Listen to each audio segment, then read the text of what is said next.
Earthquake rose to the top faster than almost anyone in wrestling. In just a few months, he went from being a complete unknown to one of the biggest heels in the WWF. But wrestling moves on fast, and even someone as respected as John Tenta couldn't escape that. Born in British Columbia in 1963, John Tenta stood out from day one. He weighed 11 pounds at birth and stayed big and athletic throughout his childhood. During his college years, he stood out in both football and wrestling, but when the wrestling program was cut, he had to find a new path in life.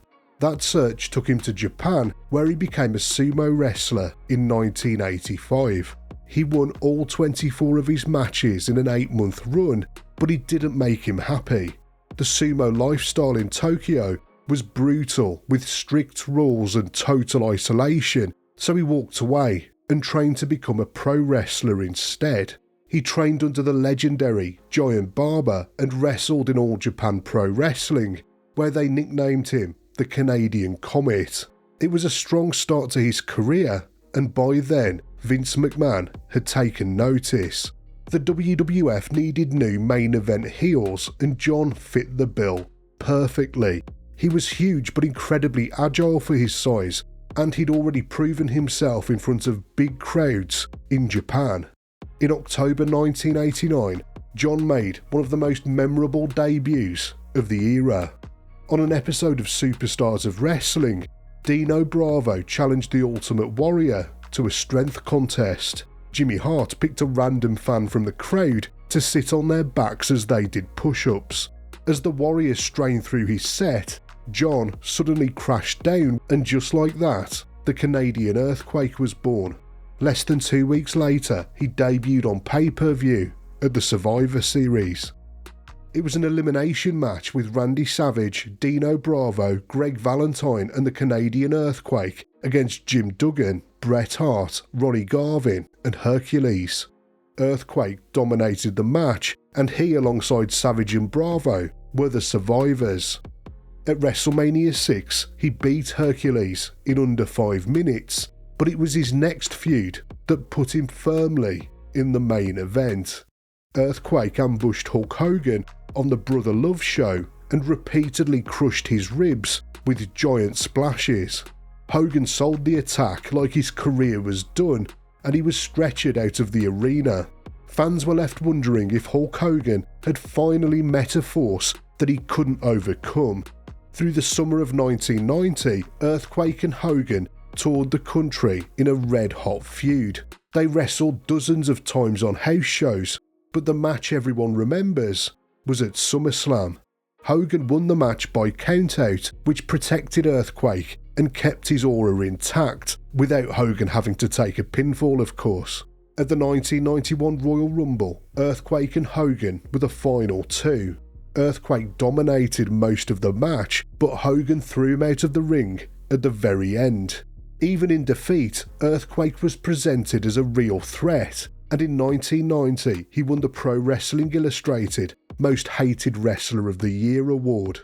But in reality, John was one of the most respected and well-liked guys in the locker room. He was described as being a gentle giant who was humble and reliable, an all-round professional in the business. But that professionalism was put to the test in Japan when a match went completely off the rails in front of a live crowd.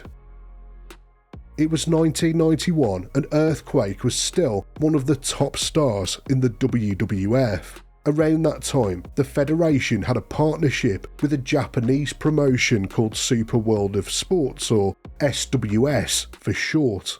As part of the deal, the WWF sent several superstars overseas for joint shows, and with John's past experience in Japan, he was an obvious pick. One of the men he was booked to face on the tour was Koji Kateo, a former sumo grand champion. Kateo had been expelled from sumo for bad behaviour, which was an extremely rare disgrace in Japanese culture. Now he was trying to reinvent himself as a pro wrestler, but he still had the same bad attitude, and he had less respect for pro wrestling than he did for sumo. Right from the start, it was clear that Kateo wasn't willing to play along. He refused to sell any of Earthquake's offense. Then he tried to fight Earthquake for real. He adopted a real fighting stance and even tried to gouge his eyes out during a lockup. But despite being provoked, John kept his composure and didn't flinch. Eventually, Kitao kicked the referee and got himself disqualified. After the match, he grabbed a microphone and told the crowd that wrestling was fake and that John wouldn't have been able to beat him in a real fight. Kitao was fired from SWS on the spot, but John's stock, on the other hand, quietly rose even higher in the wrestling business. The boys in the locker room had huge respect for how he handled the situation. Back in the US, Earthquake continued to face Hulk Hogan on house shows long after their feud had finished on TV, because Hogan found him to be easy to work with and he looked strong every time he beat him, which of course was every time. But on TV, Earthquake was making life hell for Jake the Snake Roberts. It started when Earthquake crushed Jake's pet snake live on TV, and then he claimed to have turned Damien into burgers. In 1991, Earthquake teamed up with Fred Ottman, better known as Typhoon, to form the Natural Disasters. These monstrous heels were managed by Jimmy Hart, and they flattened everyone in their path. They captured the tag team titles by beating Money Inc. and later turned babyface.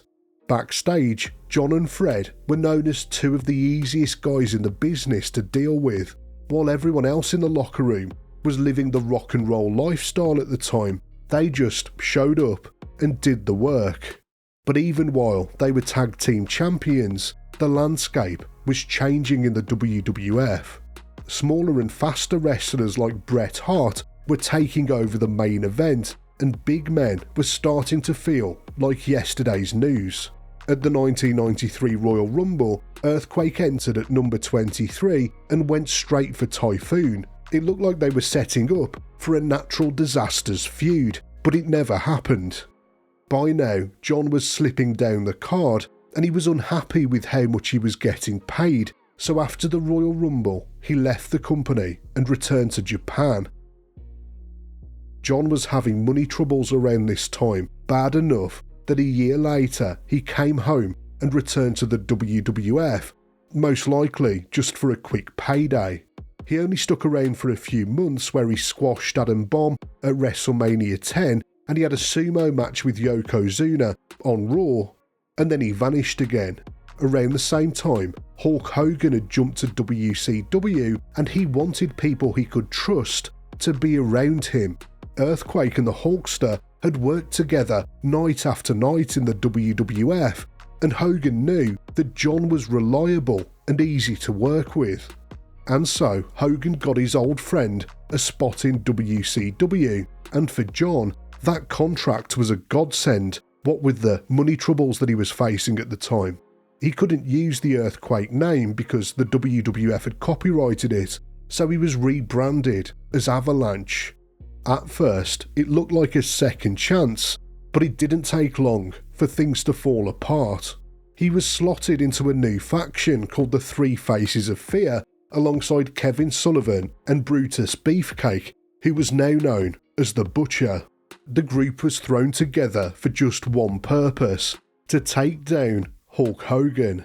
The faction never really clicked with the fans, and Avalanche spent most of that run losing to Hogan, Sting and Randy Savage. Then they had to drop the Avalanche name thanks to a lawsuit by the WWF, so they rebranded him as the Shark. Now he had to make growling noises with his hand up to his head like a fin and randomly shout "Shark Attack" at every opportunity. The problem was, it made him look ridiculous. The names Earthquake and Avalanche worked because they played to his size and power. He was a walking natural disaster, but the Shark felt silly and forced, and the fans just didn't take it seriously.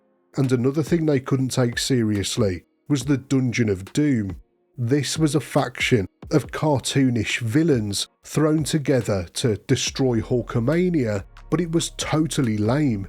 It was like a kid's cartoon come to life, but with bad acting and even worse storytelling, and it meant that nobody came out of the dungeon looking any good, not even Hogan himself.